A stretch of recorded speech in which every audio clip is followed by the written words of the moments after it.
Hi friends. ఈ చలికాలంలో వచ్చే చింతకాయలతో నోటికి పుల్ల పుల్లగా కారంగా ఎంతో రుచికరమైన వంటలు చేసుకోవచ్చు. దానిలో ఒకటి చింతకాయ తొక్కు.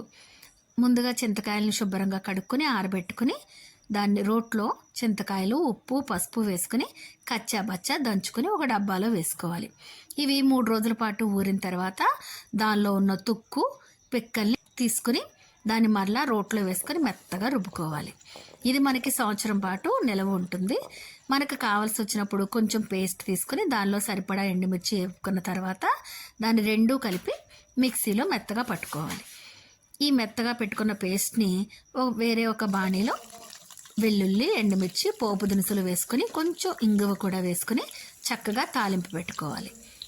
దీన్ని కలుపుకొని అన్నంలో తింటే అమోఘమైన మన చింతకాయ తొక్కు పచ్చడి రెడీ అవుతుంది. ఇవి మీ పిల్లలకి కానీ పెద్దవాళ్ళకి కానీ ఎవరికైనా నోటికి చాలా బాగుంటుంది.